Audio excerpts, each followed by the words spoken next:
Okay, so welcome, ladies and gentlemen. We have 33 participants, but we usually reach about 80. So hope people will join us later. Um, nice of all of you to join us tonight. For some people, it's midnight, like Bishnath Prasad, who is in UK here, and he told me it's like almost midnight, around midnight now in England. So I know you have made a great sacrifice to be here, but welcome to all of you nevertheless. I would like to start with not so good news, and that is about first with the COVID-19. This virus is spreading like wildfire in Trinidad, and I see in Suriname and Guyana as well.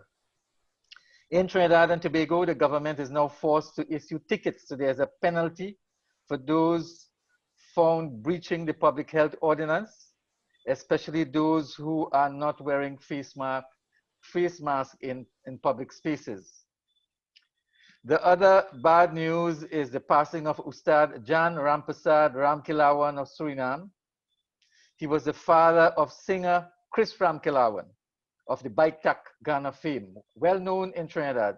Came here many times and did a number of performances, and he is well liked. And the CPL T20 cricket matches are ongoing, with the games being played in Trinidad to virtual audiences. This, ladies and gentlemen, is a weekly forum being hosted from now on by the Indo-Caribbean Cultural Center Company Limited, a legally registered research and publishing company that has been operating since 2010. We wish to thank ICDN, Indo-Caribbean Diaspora News, the free online newspaper, for lending us their label to start this forum since Indian Arrival Day, May 30th this year. You can still send us your articles that you want to publish, and we'll forward them to ICDN. ICDN, Indo-Caribbean Diaspora News, is an online newspaper. We are a research and publishing company. So we have started this program since May 30th. So we are running every Sunday night at this time in Trinidad. That's May, June, July, August, 3 months. And we are going strong and getting bigger and better. We are dedicated to highlighting and discussing issues and events affecting mainly people in the Indian diaspora in the Caribbean. We believe that they and their views are often marginalized in the mainstream media and in formal discourses, organizations, and institutions. This public meeting will take the form of a panel discussion. Each speaker will talk for 7 minutes, and 7 as in SEVN, take note, presenters. And after all of them have spoken, the floor will be open for brief questions, comments, and contribution. The meeting would end at 9 p.m. Trinidad time, which means that it's going to take an hour and a half. Mr. Bishnath Prasad told me he hopes he can stay up that long because it's about midnight and he has to get his sleep, but let's hope so that you'd find it interesting enough to stay. Please mute your microphone unless you have to speak. Our topic today is how should Indo-Caribbean culture be treated by the new governments in Trinidad, Guyana, and Suriname. Now, for the purposes of this meeting, we are taking culture to mean visual and performing arts, mainly visual and performing arts, produced in public spaces. Examples being Indian Arrival Day or Immigration Day, Diwali, Phagwa or Holi, Huse or Muharram, Eid ul-Fitr, Kasida, Tasa, Chutney, shows like concerts and so on, songs, music, dance, drama, art, and craft. Now, in doing the research for tonight, as the moderator, I observed that Suriname doesn't have an Indian Arrival Day commemoration or Indian Immigration Day like Guyana. which is in the calendar. I didn't see it in the calendar at all. And I think you folks there got to lobby and make sure it's an important day, as in Trinidad and Suriname and Guyana. Please bear in mind that Indian culture is practiced by Christians, Muslims, Hindus, and non-Indians as well. So we are talking about culture, not race, but they sometimes overlap. They often overlap. And we have to compare presentations that are alike, two things that are similar. We can't compare Indian Arrival Day to Christmas or Eid or Diwali.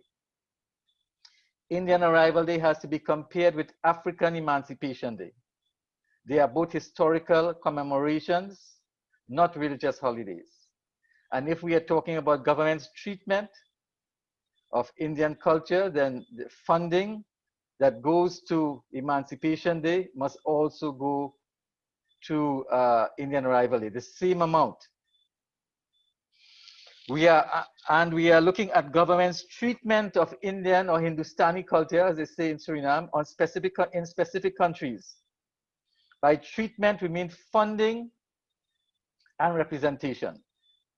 In Trinidad, Guyana, and Suriname, Indians are about 1/3 of their respective populations, or maybe about half, but certainly almost equal in number to their African counterparts.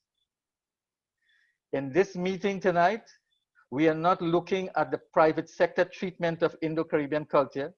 That will be the topic for another night or day, because I'd certainly like to talk about private media houses and private organizations like TV6, for instance, in Trinidad, that plays Calypso only on its morning show, not Pichukari, not Biraha, not Chutney Soca, and all of these are local. And we are dealing with the state sector here, not the private sector, like the Express newspaper that has a battery, or I should say a battalion of Afrocentric columnists. And when we write and say we want to be columnists for free to complement those views, we are refused. So we are dealing with government's treatment of Indian culture. Perhaps the best unit of analysis to measure government's treatment in all of these countries is to see what percentage of Indo-Caribbean culture is represented in Carifesta. And we have Carifesta in Suriname, in Trinidad and Guyana. And what we have seen so far over the years from inception is a token treatment, a little tassa here, tassa performance here, a little dance there, and that is it. We have to look at percentages in relation to the size of the population in that respective country.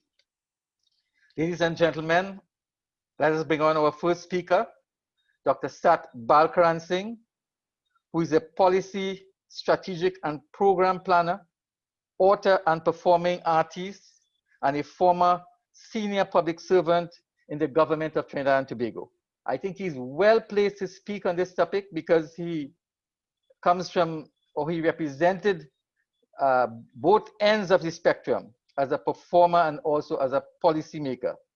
Dr. BALKARANSINGH is an economist, a playwright, a Kathak classical dancer and choreographer within Nitranjali Theatre. Dr. BALKARANSINGH, please speak for 7 minutes. Unmute your mic.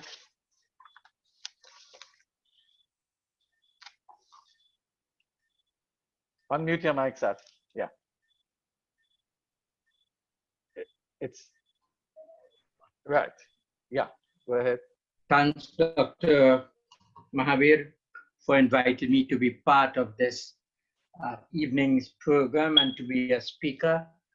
I see a number of people with us who have had relationships in the past and continue to have cordial relationships. Greetings to you.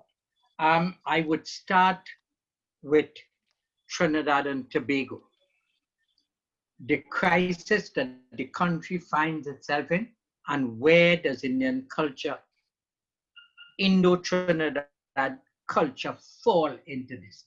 Now that you have defined what we're dealing with that limited aspect of culture, I would try to confine myself to that. Really, you were talking about the performing arts, mostly here. Trinidad and Tobago is in a crisis. 5 years ago, our savings in the Heritage and Stabilization Fund was US 11.5 billion. June 2019, it was 6.9 billion, 40% decline. For the last 6 years, no money was put into the Heritage and Stabilization Fund. Our energy sector is in tatters, dismantled over the last 5 years. Devaluation of the country is not feasible option at this point. Our borrowings, we are paying 80% of our GDP to loans which were borrowed. So therefore, devaluation is bad. We have no foreign exchange, and we do not have a diversified economy. Our ability to feed ourselves, self-sufficiency in food is not there. We import over $6 billion worth of food. A UE economist, Dukan, indicated that if we go on like this, by 2020, we'd have no foreign exchange. Yet, the national culture in multicultural Trinbago society is an Afro-Saxon culture. It is being supported by a socio-economic system that was and continues to be fake. It cannot be sustained from our faltering oil resources, oil and gas resources. So if we say FET done, back to work, will we automatically change? We can't. UE economist Arjun said that over the last 5 years, our productivity levels have fallen 5%. So therefore, we really have no policy prescriptions. Where is culture? Our values, our attitudes, norms, behavioral pattern in all of this. And when I say we, the country, and then the Indo-Trinidadian. Guyana and Suriname recently experienced major political changes. 40% of the Indo-Guyanese voted. 37% of Suriname voted. In Trinidad, there are 34% Indo-Trinis, but strangely or interesting enough, there are 22% Douglas, mixers of Indians and others. And yet, the country did not change, knowing the problem the country has. So one needs to look at this from a psychological and metaphysical point of view in this process of decision making. Therefore, we need to diversify. How do we diversify? Can we take the Indo-Trinidadian performing art forms, creative and performing art forms, to diversify, right? And put them into the culture, in the creative industries from a cultural perspective to effect socio-economic diversification and achieve growth and development. We have already said, Dr. Mahabir has already indicated what our creative and our performing arts. So I won't go into that, right? Indians were initially brought here in the Caribbean to save the economies which are in crisis. This economy is in crisis again. Something has to be done. Failure to disregard this crisis is not an option, right? Are we going to continue like we did in the past, where you paid lip service to all the art forms that could have been put together for socio-cultural development, affecting a change in education, a change in our tourism pattern? No, we have not. There are 35 Ramleelas in the country. And they get, over the last 5 years, they have received between $5,000 to $10,000 per year as support for their Ramilas. But they have over 50 by 30, 3,000 artists and over 300,000 audiences. They, to produce a Ramila, goes from $100,000 to $250,000. I've already indicated what you get, or what the country, what the ministry gives the government. Allocations in Hussein, and I'm dealing with the St. James Hussein that has 7 Hussein yards. They call yards. In other places, they call them mambaras. In South Trinidad, Cedras, they are called camps. A Hussein, they present every year to the government assistance, request for assistance, 100,000 TT dollars, and they get $24,000. The 7 of them, they have got in the last 5 years 2 tranches, 60 and 60. So they cannot even use that to promote their Hussein as part of the national culture, as part of tourism. They get generally $3,000 to $4,000 per Hussein when they spend 100,000 a year. The drums in the Hussein, but don't talk about the drums. The Hussein drums are not supported at all. It takes $10,000 to prepare a drum ensemble. That is a whole 2 cassettes and a charge. Right. They don't get any. Now, for Hussein, the drummers play for 4 days. They play 15 to 20 hours, consecutive hours. They get no money. But yet, as a comparator, in the carnival, each panman gets 1,000 TT dollars to play for panorama, which is 9 minutes on stage. So you're talking about 16 to 20 hours performing on stage in those sessions as compared to 9 minutes. So you're talking about millions of dollars going there on an annual basis. So we are in a serious situation. Can we continue to play or pay lip service to what is already on? In an arrival day, we know what happens within an arrival day as compared to what happens to African emancipation. How much money is given? Minimum 3 million, 2 to 3 million, as compared to a few 100,000. It's so much. I haven't been able to get all these figures to calculate it. So what kind of recommendations I would propose? Seeing what has been the trend, there has to be an integrated approach to policy planning and implementation. Indo-Caribbean culture must be part of this policy prescription. Tying cultural policy with government's manifesto, the current government's manifesto. They said about what they're going to do, but every 5 years they say the same thing. So tie the policy with the manifesto, or until it can survive, if they're going to survive 5 years, for this new and emerging dynamic socio-economic and political environment.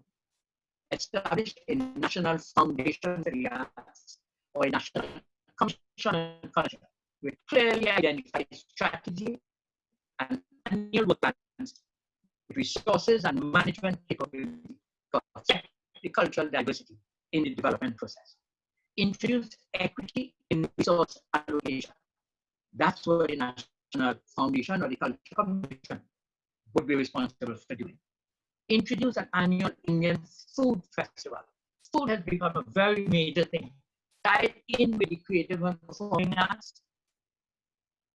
That will promote the existing Indo-Trinidadian festival for heritage tourism in an integrated way, introduce a structured Indian music, dance, and yoga curriculum in the school system to promote the arts, to teach the history of this multicultural society, and to assist in combating violence in the school system. It has been used, it's been used in Europe, it's been used in Finland, and know it will be used here. Provide appropriate literature on the history of all the cultures, including Indo-Caribbean culture in the school system. And alas, we failed to make this change to the detriment of the entire country. Non-compliance is not an option for Trinidad and Tobago's survival. I thank you. I will talk again as questions come. I pass you.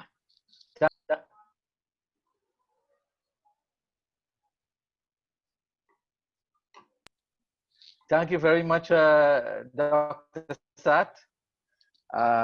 Thanks for keeping on time and giving us some very valuable points. I just want to make 2 points before I bring on the second speaker, and that is according to the latest population census, that is 2011 by the CSO, the mixed population is 18%. There has been a new category called Douglas, and they are about 8%. And the second point I want to make is that Indian culture, Indo-Caribbean culture is treated as an orphan, as alien. And that is why even under an Indian government, whether Basdev Pandey or Kamla Prasad Bisesa and so on, and I guess the same holds for the PBP in Guyana, and the same may be likely to be in Suriname, Indian culture is treated with tokenism. So our second speaker now is Dr. DEVNAND BHAGWAN from Guyana. Now he's an interesting guy. He's a Christian Indian, deeply involved in Indian culture.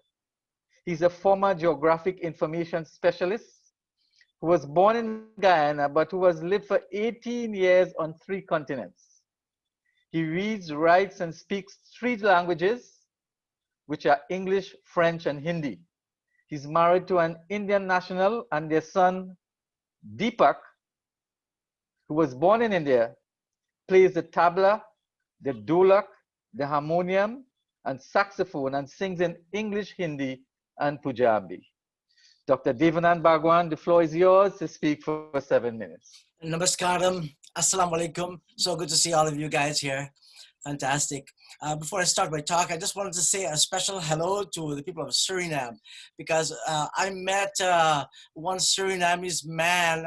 This guy was in his probably early 20s. This is maybe about 30 years ago. And he said to me, he referred to me as Bhaiya. And that really touched my heart so much. I mean, like, it sounded so great, and for him to address me as Bhaiya, my goodness. Anyway, yeah. So the topic tonight is regarding Indo-Caribbean culture, and I'll be speaking in the context of Guyana. So in this 7-minute talk, and I'll try very hard to stick within 7 minutes, I would like to point out, one, that politicians have generally taken a generic approach to encourage unity. They lack, however, the courage to pinpoint the ethnic composition of the country, something that could enable each ethnic group to have their share of the pie. 2, preference seems to be given to one ethnic culture. I shall list some of its ramifications. And 3, the PPP, who is presently in power, can use its power for the good of all peoples in the country. Now, in Guyana, the politicians, they're quick to say, to use this approach, Alawi is one. I don't know how many of you are non-Guyanese and you understand that terminology. Essentially, what he says is like, we're all one. Now, in one sense, that is truly true. Yeah, of course. I mean, like, we're all Guyanese, and we have rights to the Constitution, and there are many things that engender that truth. However, in another sense, ALGOE is not one. We differ in terms of race, in terms of culture, traditions, religions, music, and ways of communication. When one speaks in this context about one being ALGOE is one, the problem is that some groups can get sidelined and it could be looked over. Now, the irony in the Guyana context is that it is not the culture of the largest ethnic group that is dominant, it is the second largest, that is the African group. This group has been the greatest beneficiary of financial and cultural support given by the government. Let me explain. Government funding for African-based events, commemorations, appears to be hugely significant than Indian ones, even though Indians comprise the largest ethnic group in the country. This was a truism even when the PPP was in power before they just got in again. In 2011, for example, JAGDA granted $10 million to ACDA, which is an Afrocentric organization, to support their activities, the International Year of the People of African Descent. In 2014, $8 million were given to 89 African cultural groups towards emancipation. When the coalition took power in 2015, the Minister of State gave $2 million to that particular group, emancipation, liberation, and that they're celebrating their day. In 2017, however, the government committed only $1.5 million, this is Guyana dollars we're talking about here, of course, towards the 179th Indian arrivals celebration in Berbice. In 2018, more than $17.3 million were given for emancipation celebrations in the country. Several African groups used these funds. The Council of International Decade of the People of African Descent received $68 million, while the Indian Arrival Committee that year had to fight tooth and nail to get funding to celebrate the 180th anniversary of Indian arrival in Guyana. Right this year, in 2020, imagine this, $219 million were set aside for Mashramani celebrations in Guyana. Now let's just look very quickly at these national celebrations and the Indo-Guyanese presence or lack of it. Events such as Mashramani and Carifesta are recipients of huge amounts of money. They're deemed national events where all Guyanese are supposed to be participating. They're supposed to be showcasing local culture, but this is not the case. As Dr.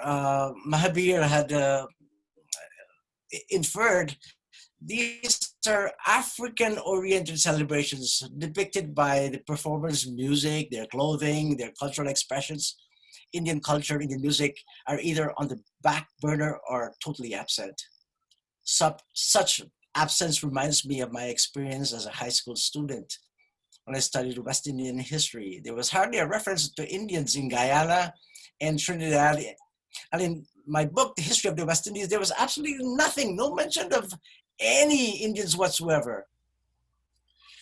That's right. And we think about, I think it was in the 1980s, I believe, when Vivian Richards referred to the West Indian team as a black team, thereby, again, sidelining the presence of Indians in the Caribbean. I think of 1997, I believe it was, when I encountered a Canadian researcher who was doing research on music of the West Indies. She was talking about reggae and calypso and other forms of music. She was shocked when I told her about chutney music. She never realized that there was an Indian presence and they express themselves musically in an Indian way. Now, the importance of emphasizing diversity.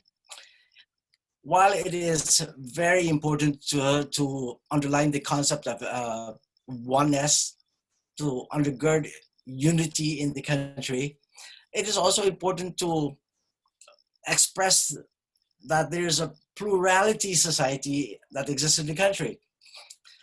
The political, religious, and civil leaders ought to remind Guyanese of the ethnic makeup of the country. Indians in Guyana comprise approximately 40% of the population, Africans 29%, mixed 20%, indigenous peoples 10.5%, others 0.5%. With this information at the back of their minds, Guyanese would know or ought to know that if 40% of the workforce in a government outfit are Indian and 29% are African, that does not mean it is a case of racial discrimination. It merely reflects the population contour of the country. Armed with this statistic, that is, Indians consist 40% of the population, the government could do whatever it could to, one, engender more respect for Hindustani people. Hindustani celebrations such as Bhagwan and Diwali to be seen as these are Guyanese events as opposed to just Hindu or Indian events. To support the establishment of Indian lingo and develop a unique West Indian Caribbean dictionary, which includes Indo-Caribbean words. I really appreciated hearing Dr. Mahabir Kumar just he said the word chutney instead of chutney. Yeah, I mean, like, I'm really concerned that the Indo-Caribbean vocabulary is just disappearing, and it's being compromised. And I think it's really there's something the government could do something about it. You know, for example, the word karai is now in Guyana. Even among Indians, they don't say karai; they say karai. Kanari, which is a term that has been concocted by the African population. Anyway, the third thing is that what they could do is to establish an Indian History Month in May, similar to the African History Month that takes place in February. Fourthly, to address the mental, emotional pain that the peoples of Guyana have suffered. Hindustanis, that is Indians, were denigrated by Christian settlers who referred to Indians as uncivilized, pagans, infidels, ignorant. Mind you, for some of you who don't know, I am an evangelical Christian. I'm also a conscientious Indian, Indo-Caribbean, that is. In summary, the government should emphasize the plurality that is Guyana and spell out the ethnic composition of the nation when appropriate. To give adequate support, that is funding and logistic assistance to preserve the Indo-Caribbean culture, music, language, and traditions. Hey man, the culture of our African brothers and sisters are important. The culture of our Amerindian brothers and sisters are important. The culture of our Indo-Caribbean brothers and sisters are vital as well, okay? And they should be respected and undergirded. The government must have the courage and wherewithal to spell out and support this goal. Bahut dhanyawad. Thank you so much. Namaskaram. Assalamu alaikum. Thank you very much, Dr. DEVNAND BHAGWAN, for that excellent presentation. You know, the government in Trinidad justifies that millions of dollars going to Carnival because Carnival is defined as national. So we have to interrogate what is the meaning of national, because Indians generally are consumers of Carnival rather than producers. When you look at the Calypsonians, the Panmen, people who perform Tambu Bambu, the Canboule, the extempo artists, hardly Indian, maybe 1%. So with that, I want to bring our second to last speaker on, and she is Dr. KIRTIE ALGOE from Suriname, a young graduate of Anton University of Suriname, where she works as a researcher in the Institute for Graduate Studies and Research. She obtained her PhD on the topic of interreligious relations in Suriname and Guyana. She received her PhD in 2017. She's currently combining sports, specifically martial arts, with her academic career. Dr. KIRTIE, please speak for 7 minutes. Good evening, everyone. Thank you so much for this opportunity, Dr. Kumar. I really appreciate this platform for sharing my views on Suriname.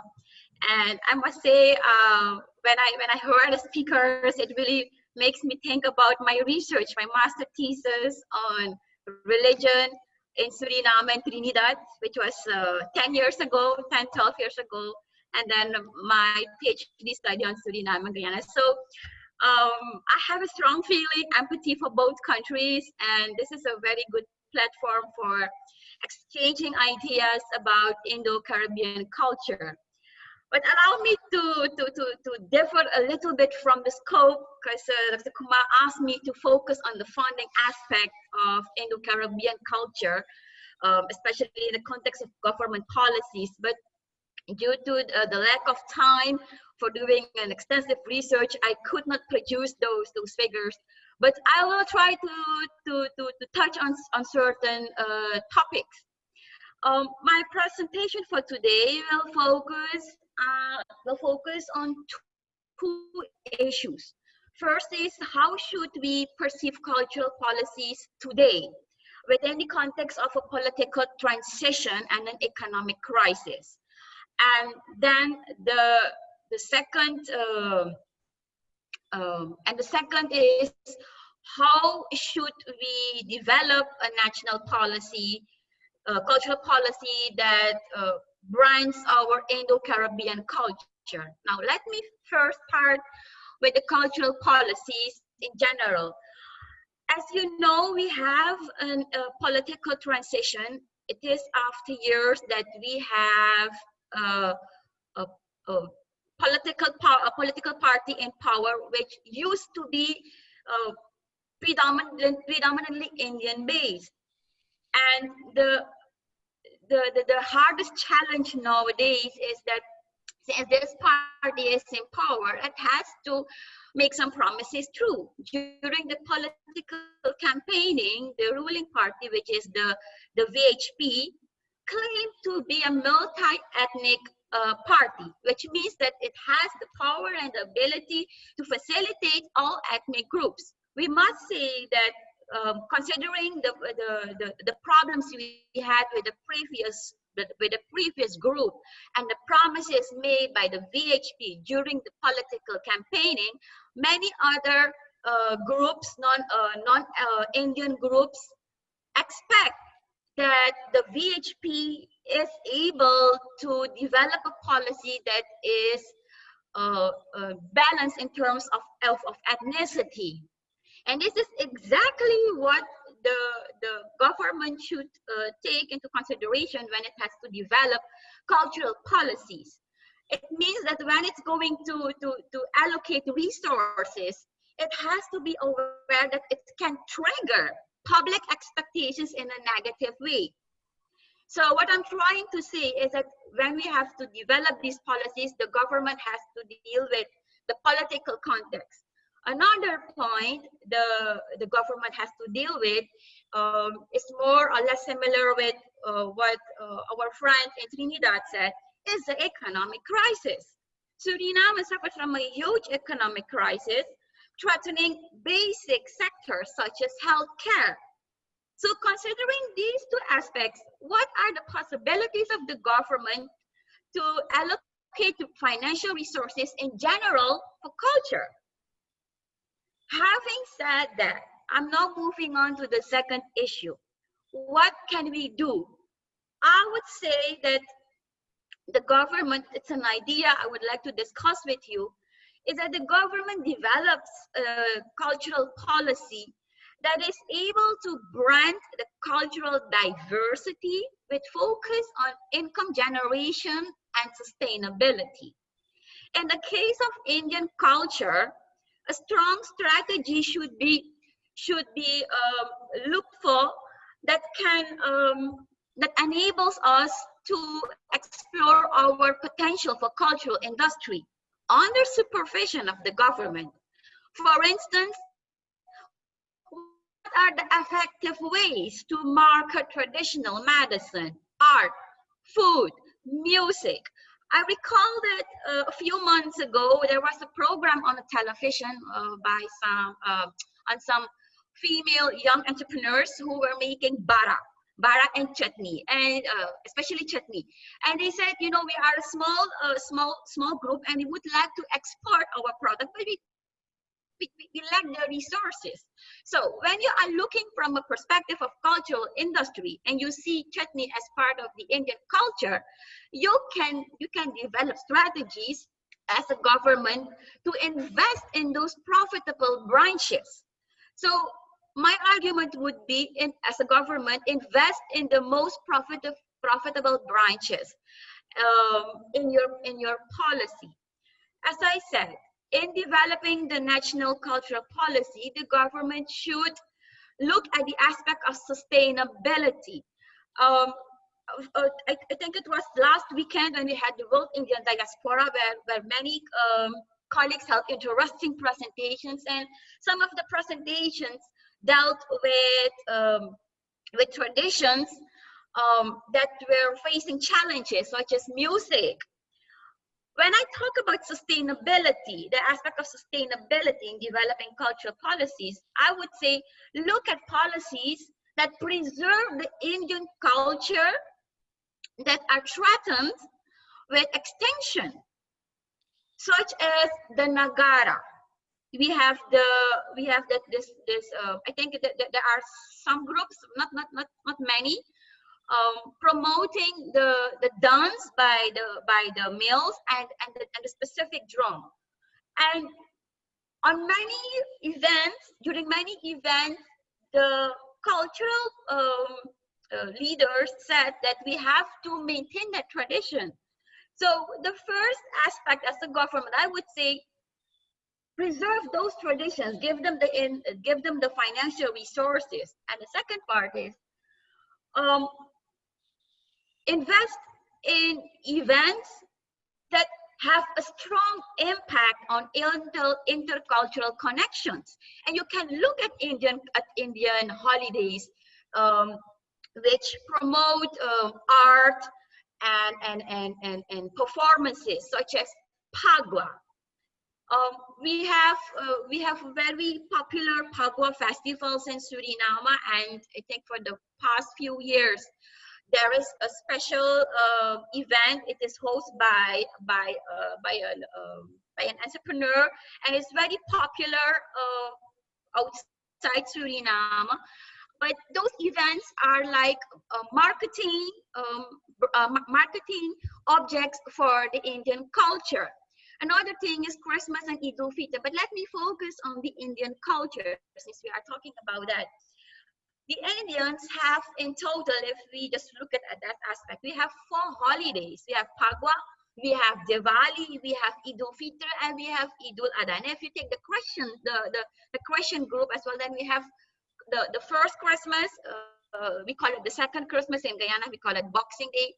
Then you have Easter, and you have Good Friday. So you have in total 8 holidays covering Indian people. So we have the platform to utilize for promotion of the Indian culture. In doing so, the consultation of stakeholders is critical. What we have seen so far is that that in general, the subsidies for our culture department, we have a ministry in Suriname, and culture is a department there, that in general, the subsidies are very low. We at the university have been complaining for years to the government, you know, you should invest more in cultural studies. Let me give you some figures. In 2014, only 10,000 Surinamese dollars were available for studies. In 2017, 0. In 2020, 50,000 Surinamese dollars are made available. When we look at the cultural event and other programs, we see that in 2014, the programs were 8 million Surinamese dollars, but that also included the expenses for participation in KIRTIE Festa. In 2070, it was far less, just 219,000. In 2020, there was we got a loan for renovation of the heritage in the capital city. And with that loan, the loan was approximately I think 30 or 35 million. We had a budget of 45 million in total. What the point I'm trying to make is that in general, the subsidies for cultural events are low, and we haven't succeeded so far to develop a sustainable cultural policy in the country.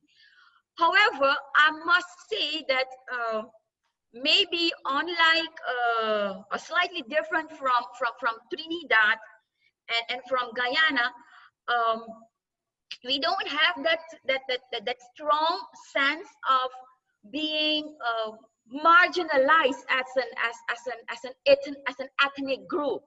Why I'm saying that during the decision making of the national holidays in 1970, because that was the period when the VHP was in power, the current political party was in power, they acknowledged two Indian, actually it was one Hindu and one Muslim holiday. It was Phagwa and it was Eid-ul-Fitr. And you know what the reason was to propose those two holidays? The Indian organization said, we want Phagwa because it is much more celebrated with non-Indians than Diwali, which was the second option. They said, if we want to declare a national holiday, let's propose one that is shared by the community. But same way of thinking is was also present among the Muslims. They had three festivals, I think. One was Eid-ul-Fitr, the other was Eid-ul-Adha, and I think a third one was Eid Miladun-Nabi. But the major ones were Eid-ul-Fitr and Eid-ul-Adha. And the Muslim community, especially the ones who were in part of the consultation process, they said, if you want to have a Muslim national holiday, it should be one that is celebrated with the other community, and we should be careful with theological, with religious sensitivity. And we know that Eid-ul-Adha is the festival of sacrifice. The cows are slaughtered, so that is from a religious perspective quite sensitive for Hindu community. And considering that sensitivity, the Muslim community suggested Eid-ul-Fitr as a national holiday. While proposing these two holidays, the Christian community, which was largely Creole African based, they had to give in. They have to return two of their holidays. Two Christian holidays were had to be sacrificed for accommodating two Indian holidays, and all this happened in an atmosphere of negotiation based on mutual respect, based on decision making from below and from the top. And there were conflicts and tensions. Some people argue that the government was favoring the Indians with national holidays. But in the end of the day, during the speech of the Prime Minister then, it was said that as an African, as a Christian community, predominantly Christian community, we are now at the stage of recognizing the needs of others who were marginalized. And it is in that context that the national holidays were acknowledged. If we look at 2010, when we had can you wrap up? Can you wrap up, oh, please? My time is up. So in 2010, we had another holiday, Diwali and Eid-ul-Adha. It was a totally different process. I think this is a bit different than Trinidad and then Guyana. But I'm not saying, since I do not have the data, that improvement is impossible in the aspect of funding. Thank you. Thank you very much. Thank you very much, Dr. KIRTIE from Suriname. We have the figures in Trinidad and Tobago because thanks to Bastille Pandey, when he was in power under attorney Ramesh Lawrence Maharaj, he introduced the Freedom of Information Act, in which we can request this kind of information. And African Emancipation Day, on the average, gets $3 million every year, TT, 3 million. And Indian Arrival Day, which is the comparator, gets about $500,000. So those are the figures. And it's basically handouts to political supporters. I take your point about sustainability and all of that, and culture should be commercialized and whatnot. Anyway, our last speaker is the discussant, Mr. Ravi Dev, well known in this forum, an Indian civil rights activist and former member of parliament in Guyana. He's also a former attorney at law in New York City. In Guyana, where he lives, he works as a media consultant. Over to you, Mr. Ravi Dev, to speak for 7 minutes. Unmute your mic, please.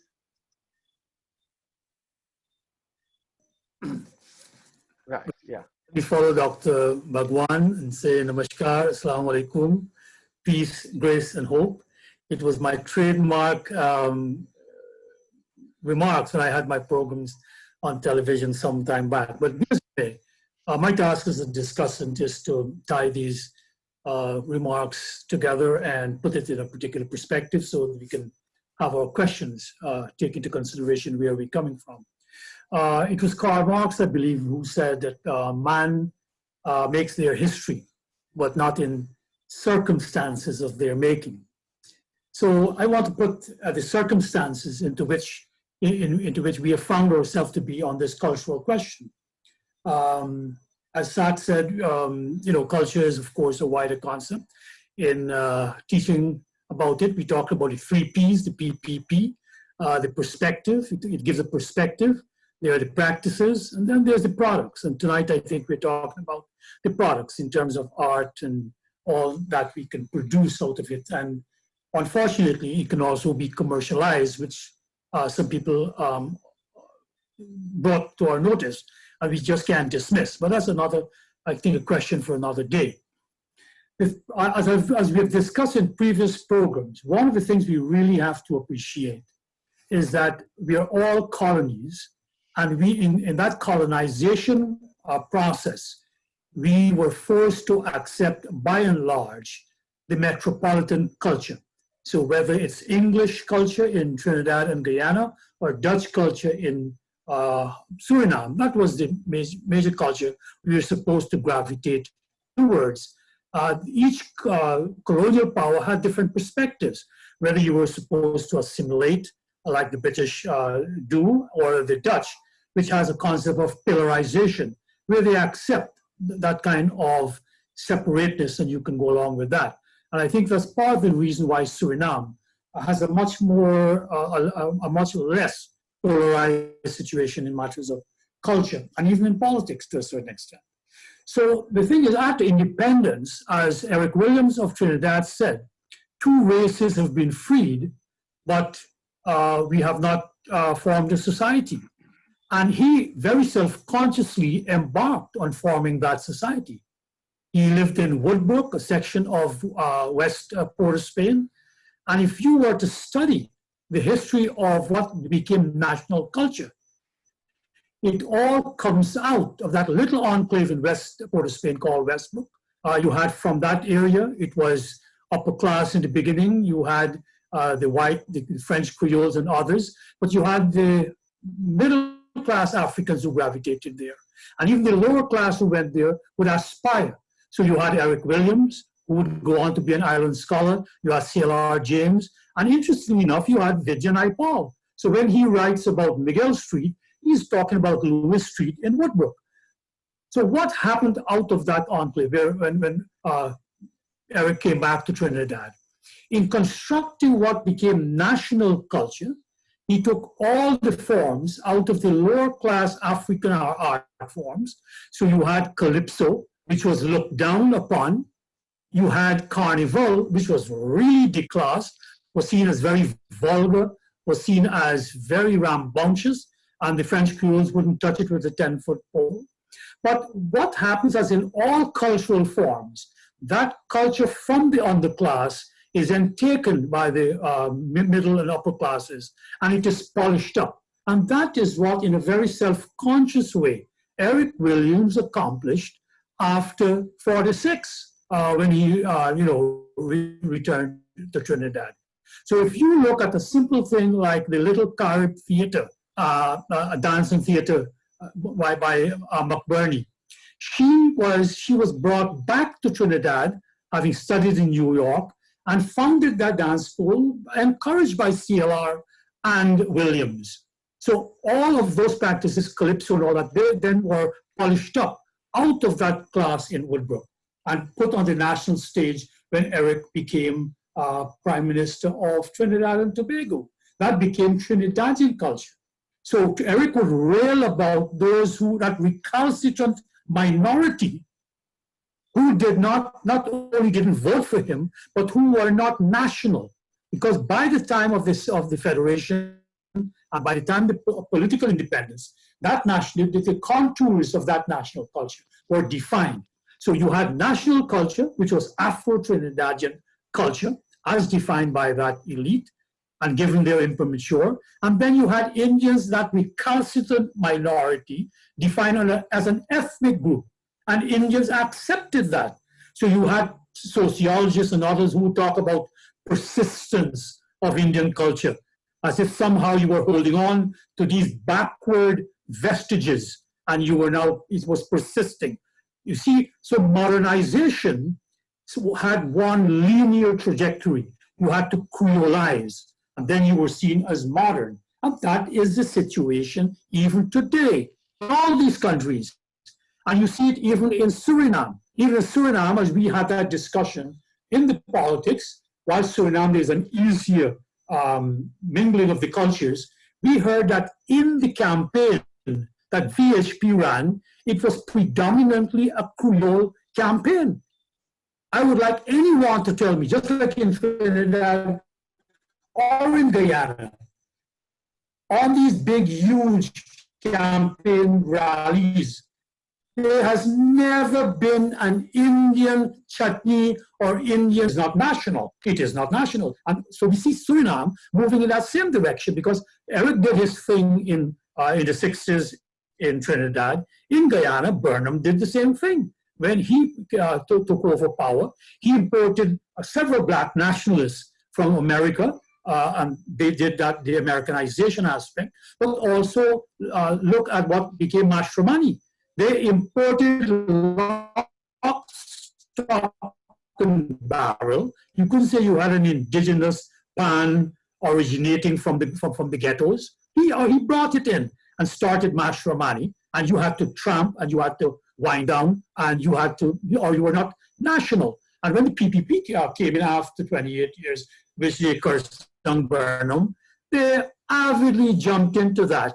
And when individuals like the group I was part of criticized it as to why do we have to celebrate Republic Day, a day of seriousness, when we have broken all links to the empire, why should we celebrate it in this rambunctious, vulgar manner? You were seen as somehow backward, because what were you doing? You were that Indian cultural thing. Why don't you keep that for your little pujas and your little, your house when you're doing your thing? So Suriname, the same thing. Again, while there is a bit of softer, because the early leaders, VHP and all that, and the early leader, in fact, brought in the notion of unity and diversity. He brought in that in the Caribbean in terms of Suriname policy, but that went by the wayside by the time of independence. Hank Aaron was totally Creole, and there was a Creole dominance. So while Bouters might talk about, he had everybody in his party, it was fundamentally a Creole movement. So in all three countries, the norm is to be Creole. So you have to talk, when you talk about Indian or any other group, Amerindian, you're barely talking about ethnic. So you have been now defined out of the nation, and you are now making trouble when you're talking about these things, because well, where are you coming from? You have to do your thing on the side. Now, to bring my discussion to a close, those who preceded us didn't just take it easy. And in Suriname and in Guyana and in Trinidad and in Guyana, and to a certain extent in Trinidad, there has been this drive for multiculturalism. Not multicultural, which is a description. We are multicultural, there are several cultures, but that is given lip service. Multiculturalism, as in every ism, is a particular perspective on how we deal with cultures in these plural societies. And I wouldn't go into the details, but just give you an anecdote that in Trinidad, this was brought up just before Pandey got into office in '95. And all of us played a role to get him into office. And all of us talked about this culture. And in fact, a scholar from Trinidad, Dr. Laguerre, he wrote a whole paper on the need for this cultural policy. And within that, multicultural policy. But with all due respect, Basil Pandey didn't do anything about that. And after he was about to demit office, I myself and Kumar and some other at that time younger persons went to Basil and asked him, "The man, you had 5 years, what do you do?" And he told us, "I was prime minister," and was dumbfounded. We were supposed to be satisfied that he was prime minister for 5 years, and that was enough. You had an Indian prime minister. Now, it is not insignificant, but yet there were more things you can do. But there was on the agenda in Trinidad and in Guyana, because I had come back to Guyana at that same time, mixing with Trinidad and spending more time there than here, there was this notion of multiculturalism. I would like to inform you that the SAT Maharaj of the Mahasabha put on the agenda this call for multiculturalism as we did in Guyana. And in 2010, Kamla Bisesar Prasad, or Prasad Bisesar, I'm not sure of it, be as it may, she explicitly said and declared upon on arrival day in Trinidad, she explicitly said 2010 that she will change the Ministry of Arts and Culture into the Ministry of Arts and Multiculturalism. Ministry of Arts and Multiculturalism. And there has been 2 or 3 drafts of what that multiculturalism means.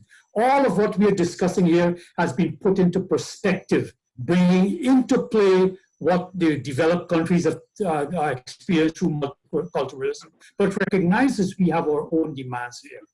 And I'll tell you, there's been more symposia, there's been more drafts, and it has not passed. 10 years after Kamla said that ministry will become Ministry of Arts and Multiculturalism. And within that, the policies were there as to what it is, all that you all were talking about here, in terms of funding, in terms of recognition of arts. How come limbo is an art form? And as Dul and I were talking, hitting the drum and playing the table, I did that as a young man in Trinidad, in Suriname, in every rum shop. You played music and you could play. I'm a very good player on the table, you know, when you take a few drinks. It's an art form. Limbo is like that. The problem is, and this is where I come back here, in Guyana, there was the PPP fought tooth and nail, even though they will talk about multiculturalism, they fought tooth and nail to get that on the books to pass it into law. This PNC government had a draft given to them, they did nothing. So I would like to conclude by this. We can talk from now till we are blue in the face. We cannot do anything unless what we are talking about becomes policy of the state, because culture and power are integrally related. In fact, culture and its recognition is an indicia of your power in that country. Because if and until the Indians are seen and their culture is seen as equally legitimate as other cultures, you will not be accepted to have political power in these countries. You will seem to be an interloper, you will seem to be an outsider, and how dare you think you can rule us? And that's the position. Right now, we're facing that in Guyana. I've predicted before, and I'm predicting it here again. All hell's going to break loose in Guyana because they will not accept an Indian government. The party has just, the PPP government has just arrested those who committed fraud, and they are now being castigated, and there have been riots and blocking of the roads in one village because you dare arrest the man who committed this fraud. I don't want to go off, but I'm saying most of us here are old people, and thank God we had KIRTIE to balance up the age on an average. But in our dotage, let us make a pledge. Let us get these multicultural policies passed. I Googled, and again in Trinidad, there was another symposium or a discussion late last year, before COVID hit. How long are we going to be discussing the same thing? That is where we need to put our effort, put our shoulders to wheel, get those passed, let there be enabling legislation, and then we can then hold them account because you're not following the law of the land. Until then, we are merely bikari, we are begging, pleading, please, oh, Papa, give me something now. Thank you. Thank you very much, Ravi. Always articulate and in-depth, and we welcome you again and in the future. So the floor is open now for questions, comments, and contributions. They must be short, no more than 2 or 3 minutes because the time is creeping up. You can also participate by writing in the chat box at the bottom of your screen. You'll see chat there, and you can type a question or comment, and everybody would see that. And we would like to identify you by name. So when you look at your profile where your picture is, you would see 3 little dots there. If you click on it, you can change that to your name if there is something else there. This meeting is being recorded and would be uploaded later after editing on YouTube for posterity. So it will be there forever. The meeting is also being streamed live in our Facebook page and on Bhakti TV, which has a viewership of 6,000 persons. Next week, we plan to formally invite local, regional, and international media networks to stream our meetings live, so we would have a wider audience. Only those speaking should unmute their microphone, so the floor is open now for anybody to be brief. So Dr. Kumar, yes, Vishnu Bisram here. I'm sorry, I'm not on video, but, right, go ahead. I think Ravi hit the nail on the head with the final point, which is we need policy making, we need legislation. So the question then is, how are we going to get this done? Because we have identified the problem, which is Indian culture is peripheralized, marginalized, belittled by the African government. When the Indian government came in fact, if you study it, it might even have been worse than what the African government did. Perhaps you may have gotten more from the African than the Indian. The question then is, how are we going to hold our Indian government accountable to legislate policies, to institutionalize policies, so that we are going to be treated on equitable terms with regards to other groups? It is not enough for us to say, let us legislate. The question then is, how are we going to legislate? And one suggestion I have is to hold the government on fire by inviting the Minister of Culture on a program like this and start pointing out the facts, exposing what they did in the past, and demand that there be proper legislation that gives us equality. For example, you pointed out that Africans got 6 million for emancipation, and Indians might have, India might have gotten 6,000. Well, there must be equity. So if you're giving them 6 million, we also want 6 million. And if the government is not prepared, then we must be prepared to go to court and expose the inequity and demand that they correct it. Yeah, very good points. Wait. So let's take the questions and comments, and when we're about to close, I'll give each of the presenters about 2 minutes to respond to the questions. So yes, to your question, Dr. Bishram, every program we have invited ministers of government in Guyana, in Suriname, in Trinidad, but they never appear. They never even respond to our written requests. So we have to do something else. We have to take it to another level. Yes, any other question, comment, contribution from someone? Just unmute your mic and talk. Yes, Charlene is there, I see. Yes, Kumar. Good evening, everyone. Salam alaikum, Sitara. I made some observations from the speaker, and I want to emphasize it a little more, particularly in the Trinidad context. We have seen, and this may be a message for the Guyanese government and the Surinamese government as well. We have seen that when an Indian government tries to equalize the efforts in what we call the peripheral culture, there is the resistance and there is the backlash that happens from it. And there are things that comes out in the mainstream culture that reacts in a negative way. And that would be things like Singh and terminologies that push back Indian penetration in that mainstream space. What we have not done in Trinidad in the Baste Pandey's time and the Kamala Prasad Bisessa's time is to show and educate the reason why this shift needs to take place as a precedent, as a predecessor, to actually moving the resources.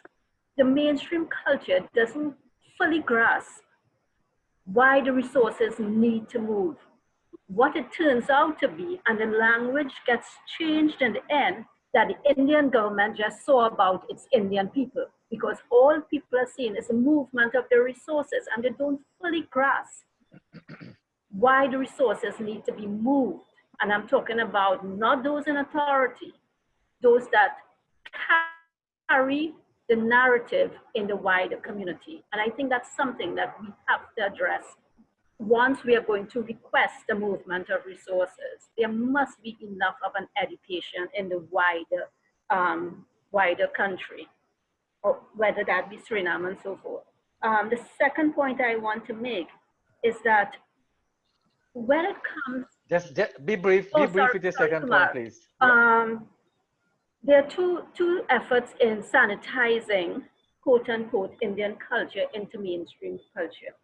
One is, RAVI DEV mentioned it at some point, creolizing it, and I'm not promoting that because it needs to keep its authenticity. But we saw where Marshall Montano connecting with certain Indian cultural forms was able to bring it into carnival culture and make it more acceptable. And I think Dr. KIRTIE also spoke to the commercialization of it. And those are just efforts in terms of, and I'm sanitizing for want of a better word. Okay, thank you. There's a question on the chat which I'll just read, and the presenters will respond when we are closing. Yes, I recognize you. Hi, Kumar. Yeah, hold a second. Let me read this question. Cultures from Jadulal. Cultures are mixing and melding. Guyana's fastest growing group is the mixed group. How do you respond to that? For the presenters later on, but Bishnath Prasad in England, it's like 1 o'clock in the morning now, and he wants to make a contribution or ask a question. Let's give him that opportunity. So thank you very much. I've listened very carefully to all the speakers, and there's a wealth of information and knowledge there, but not to oversimplify it. My perspective is this, and has always been, that until and unless we are able to force the politicians, because they are the ones who make the decisions, to recognize that in all these countries, you have a diverse population, and that population need to be respected, acknowledged, and I was mentioning it earlier. In 1990, I made this suggestion to Dr. Cherry Jagan that he must, and the government, the prime minister or the president must declare to the nation that this country is made up of different populations, and in all the public services, in all the government departments, the makeup of those departments will reflect the makeup of the population. Until and unless you cannot establish this in the hearts and the minds of the people, it will be very, very difficult, because like everyone is saying, when these people get elected to office, especially the so-called Indian governments, they forget their supporters and they want to say, well, we're not Indian, or I'm not Hindu, or I'm not Muslim, I am Guyanese, or I'm Trinidadian. And in doing this, they make a grave mistake. They tie their hands, we seem to be acting clearly for the benefit of all the people. And that is why these restrictions will continue and this problem will just continue.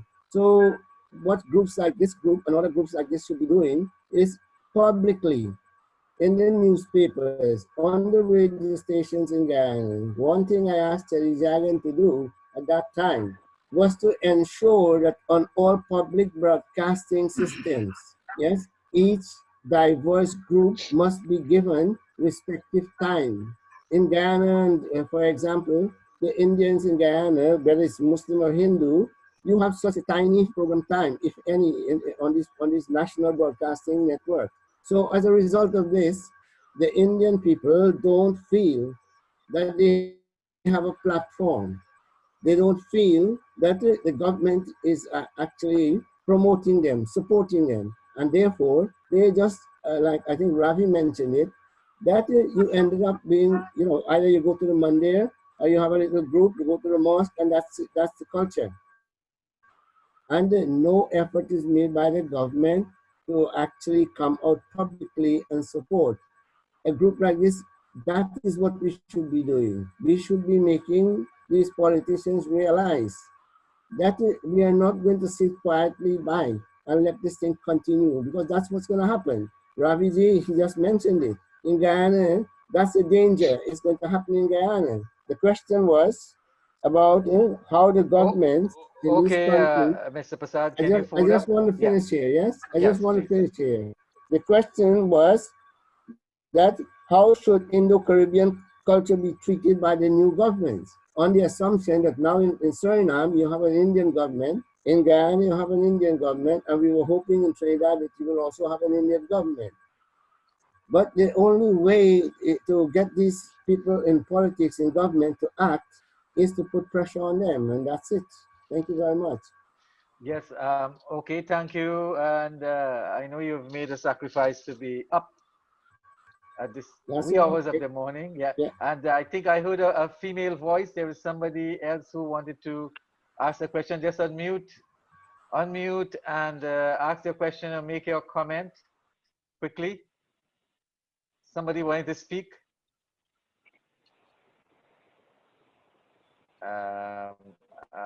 Was it Kamala? Okay, anybody else? Let's take our final one or two question or comment. Dr. Kumar Ramraj Singh, I have a comment. Yes. In the first place, I feel a little bit concerned about when we say Indian government. We need to build a strong case. And if in any country, if you're going to say Indian government, I think we're going to be walking on sticky ground. We have a new government in Guyana. And I heard a little while ago that we do not get the politicians to come on our program. I intend to send a message to the culture minister in Guyana, and I will ask my brother Ravi, he can help too, to ask Frank Anthony to participate in this program. And I'm almost 90% sure he will. They just got into office, and brother Ravi, if you can do that, I will also send him an email and make contact with him and see if we can get into the program. Thank you very much. Yes, thank you. We are going to send a link to this program when it's uploaded to YouTube to all the government ministries. in all three countries, Wonderful. Guyana, Suriname, and Trinidad. Yes, the last question, Brian, I see should create and fund a lobby group to advance Indian culture. Yes, so this is the lobby group, technically speaking. Yes, anybody, maybe with a final question or comment before I go to the presenters? Dr. Anthony is not Minister of Culture. It's Charles Ramson. Yeah. Right. Somebody, yeah, I'm sorry, I mix up the two of them. So thank you. Final question or comment? Yeah, Kumar. Vishnu Visram. Okay. So Kumar, okay. Ravi Dev pointed out correctly before. I think KIRTIE Fest was 1972 in Ghana, the very first one. Yes. And Chari Jagan had sent around a message that we should not participate in it. It's not part of our culture. Same thing with matrimony, was not part of our culture. But yet, post Jagan, around 1999, thereafter, suddenly matrimony became part of our culture. We were participating in it and so on. And we were debasing our people in participating in that very lewd activities of what became known as Guyana's national culture. The same thing in Trinidad. Basdeo Pandey for all of his life was post-Carnival. And then suddenly when he became prime minister, Carnival became the thing. So when they are in government, it's okay. When they're in opposition, it's okay. It's not okay. Don't participate in it. It's not part of your culture. I think what we need to do is during the time when these activities are being held, perhaps we should hold our own equivalent of a carnival or a matrimony that is Indian-centered, because clearly the matrimony and carnival has very little to do with Indian culture, as Raymond Ramcharitara has written so eloquently about. Good. Thank you. I see, Jai, you have your, you want to say something? I see you have your... I just want to make a comment. And this is within my historical perspective. And Ravi may remember this incident is in Guyana. The Bihari group, they manufacture Indi curry powder. And they used to have an Indian girl on the front page of the advertisement. The dictator Burnham asked them to take it off. He asked them, is only Indians eat curry? But the company was smart enough, they took off the picture, but it's still advertising Indi curry powder. So the whole question when we talk about culture, we have to identify what is culture. Every race has a culture. Every home has a culture. So we got to look at it in those perspectives when we're talking. That's my contribution. Yeah, thank you, Jai. Okay, we will take a final question, comment from somebody new. Question, comment, contribution. Yes, I want to... Yes, Rajan, Dr. Baldev. I'm Baldev from Suriname. Yes. Good meeting till now. I want to have a final remark on the following. When we as, common Indian people in this case, who look for a better contribution from Indian culture to the national culture, we always assume that Indian leaders also are cultural leaders. Well, I think there we make a big mistake. The last 5 years, we had a vice president here who had been the president of the Cultural Union of Suriname, which was a group. I always thought that this vice president would at least support the further development of the Indian culture into the national culture. We were very much, how you say that, we were very much fooled by this trick because it didn't work. And I think also at the end of this discussion, we must take this into account that having Indian leaders doesn't necessarily mean that we have cultural leaders. And there is where we have to rethink our strategy of how to bring the contribution in Guyana and Trinidad. It is between Indian and African culture. In Suriname, we have plenty more other cultures who influence the national culture. We have to rethink our way into getting politics, taking care of what we want to see that the country looks like in 20 or 40 or 60 Okay, years. Thank you. is there any burning question, comment or contribution from somebody new? Dr. Kumar, Rhonda Dupo here. Yeah. Yes, I would like to see a very good example being shown by those, I'm from Trinidad, by those in power, because we've had the positives, we've had the negatives, but yet we've even had statements of equality among the politicians, but the statements are not backed by hard facts, evidence, and actions. So I'm saying, let our value system be caught by showing examples to the nation. Thank you. Thank you. Okay, so we will close by asking each of our presenters no more than 2 minutes, because you have gotten your 7 minutes already. 2 minutes to make your final remarks, and you will make those remarks in the same order that you came in. Dr. Satnarayan first, Dr. DEVNAND second, Dr. KIRTIE third, and then Ravi Dev final, and we close the program. Sat, unmute your mic and speak for, yeah. Thanks. Don't be too long, please. Right. Thanks. I just want to respond to things which have been said, issues which have been raised as my last set of comments. One, we talked about Creole culture as against Indian culture, but we need to define anything we say, how to define it. Creole means belonging to the country.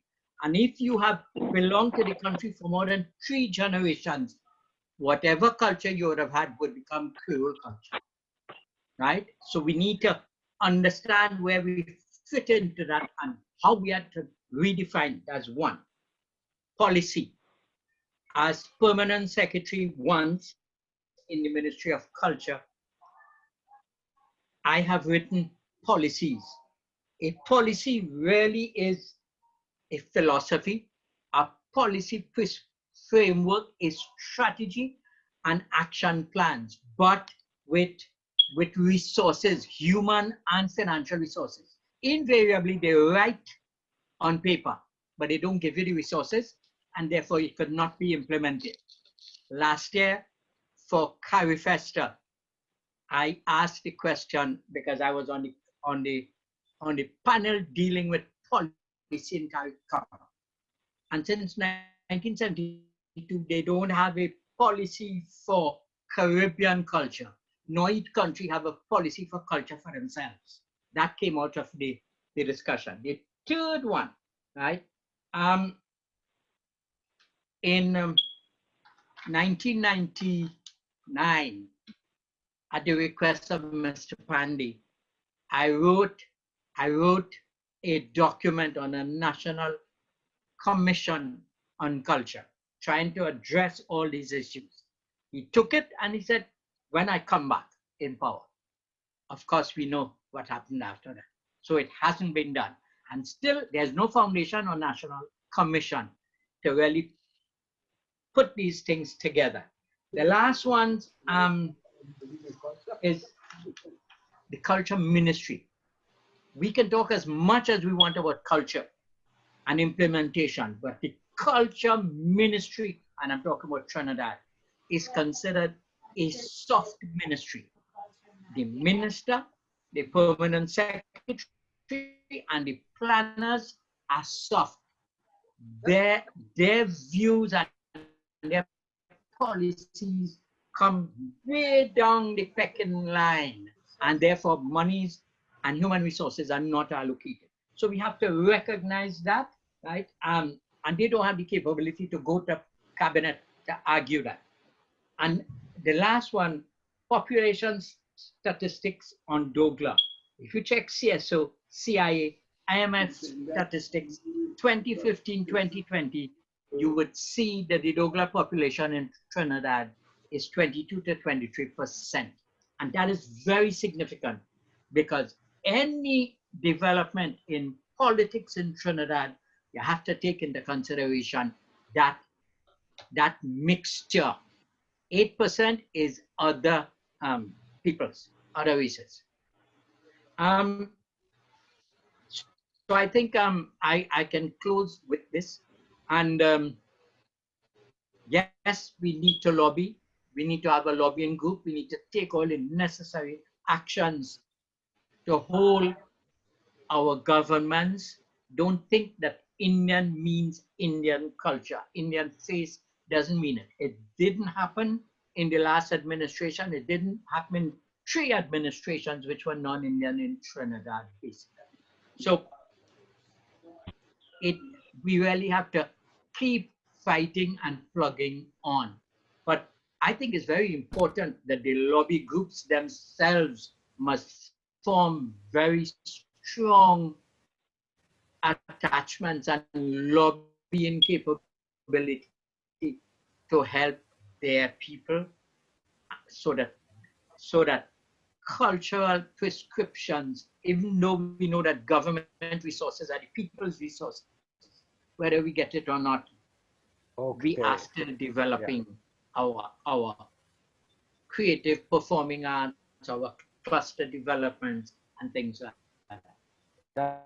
Thank you very much. Thank you very much, Dr. Sat. And we move 2 minutes, Dr. Bhagwan, 2 minutes.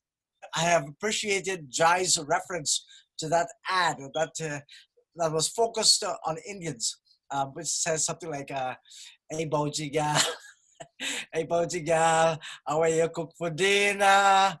Dal puri and chop and baking powder."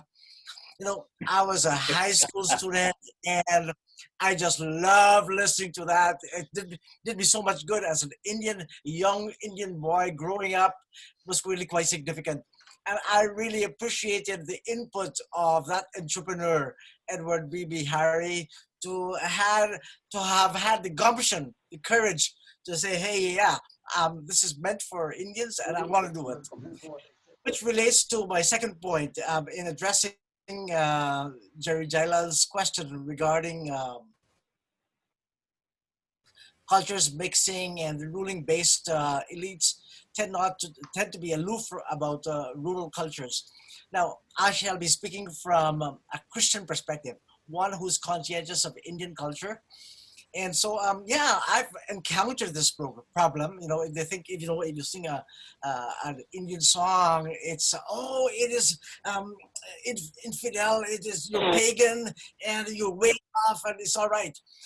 But you know, the answer from my side here, from my perspective, is that one, you articulate why this is important, or why it's good, or why it should be respected. That's the first thing. And the second thing is you apply it, okay? So you just state why it's correct, and actually doing it. Have the courage to do it. Thank you. Thank you very much, Dr. Bhagwan and Dr. Kirti. Now we are past our time, so just be short. 2 minutes. Unmute your mic, please. I'll keep it short. Just a few remarks. I would like to endorse my colleague's statement, Rajan Bada, who said that having an Indian exponent in the office doesn't necessarily mean that you have influence on shaping the culture policy. But this brings me to the main point. We have to make a distinction between the political sector and the civil society sector. When we look at the political sector, I must agree that we have a long way to go when it comes to representation of the different ethnic groups in the among the ministries. Jack Mango wrote an article a few years ago, and he provided an overview of the administrations from 1949 to 2001. We had in total 310 ministers, of which 213 were Creole, and just 64 were East Indians. That shows us that when it comes to political power, we have a long way to go in representation. But that doesn't tell you the whole story of how the nation is developing. When we are talking about nation, we should be clear about what is our vision of a nation. How do we perceive culture? How do we define it? And the other speakers have already emphasized it. I just want to refer to two specific cases in Suriname. And among the civil society, we have an event which is called, not an event, it's a cultural element. It's called the Ala Kondre Drong, which is born from the civil society. It's a musical, it's a performance, dance performance that combines the art and the dance and the music from the different cultures in a harmonious way. That shows the difference between the civil society sector and the political sector. And then I want to finish with one last thing. And as I said, Suriname differs slightly from the other countries. And Jack Manka did a research on national symbols, in particular monuments, in Suriname and Guyana, which show that when it comes to the visibility of Indian culture through monuments, Suriname is not in a disadvantaged position compared to the Indians in Guyana. Maybe you should look at it, and that brings me to the final point, which Mr. RAVI DEV said in the beginning. It all comes back to context and to different influences, especially colonialism. Thank you for this opportunity. Thank you very much, and we are about 15 minutes past our time. So RAVI DEV, the floor is yours now. Just unmute your mic, please. Unmute, right? Yeah. Just a little point there, Kumarji, you took at least 20 minutes. I timed you in your various remarks, so you're putting the onus on us. But 20 minutes, I did time you in your various comments as a moderator. I think you did go over a little bit there. Yes, it may. All I want to say is that nothing is achieved but through struggle. And in this arena that we are in, which is to fight for cultural recognition, which goes back to our very identity, fundamental to who we are, we are part of a group, and that group and us, there's that dynamic relationship to a great extent. They said no man is an island. No, we are not. We are part of a group, and to a great extent, we are living through that group. So we have to struggle. That's the whole point. The political directorate is very powerful. There's no question about that, and therefore we have to lobby. We say we are living in democracies, therefore we have to lobby. Just like business people lobby the government, and to show them that they are worth their attention, we have to lobby. At the beginning of the millennium, when I came back to Guyana, one of the things we lobbied for, we found out, we made a judgment that we had to form a group. And unfortunately, it became a political group. I say unfortunately, because I don't think that's the way to go. The way to go is to form a group that represent Indians. And that's when I declared myself the first time in Guyana that I was an Indian rights activist. And one of those rights was cultural rights, and fundamental to it, because I've always been oriented to that. I'm a follower of Gramsci, and Gramsci talks of a war of maneuver, where you capture the state directly. Well, we have a government that has captured the state, but there's a war of position within civil society. Culture plays that role. So I would like to say, let us play that role. At the beginning of the millennium, we agitated for Indian Arrival Day, and we won that after 4 grueling years of struggle in Guyana. Unfortunately, the government did not have the confidence to call it Indian Arrival Day. So we have in Guyana Arrival Day. And it took an Afro-based government to then say it is Indian Arrival Day. Still not officially changed, but it shows you we still have a way to go. So therefore, in conclusion, the fact that we are all a bunch of old fogies, excepting KIRTIE, again, on this program, is an indictment of us. That if we cannot reach younger folks to let them know that this is important, it'll die, because they're the ones who will determine what goes on. Young Charles Ramson is probably in his early 30s. And, to get Charles' attention, he has to understand what we're talking about here. And that would be a struggle, because we haven't touched that demographic. I thank you very much. Thank you, thank you. This brings the meeting to an end. Thank you all for taking the time to participate. Thanks especially to the presenters. Thanks to the advisory and planning team behind me. This is a team effort directed by people in the Indian diaspora. Dr. Beturam Ramharak and Dr. Vishnu Bisram from New York, Ravi Dev from Guyana, Nirmala Ramdin Hassan Khan from Suriname, and many, many others, too numerous to name. As I've said before, this public meeting is being hosted by Indo-Caribbean Cultural Center, a registered research and publishing company. Please feel free to publish your books, magazine, and reports with us. You can write articles, and we will forward those articles to the Indo-Caribbean Diaspora News, ICDN.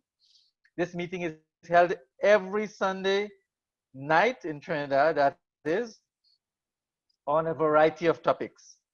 Please feel free to suggest topics for discussion. We want to be democratic. This is your program as well as ours.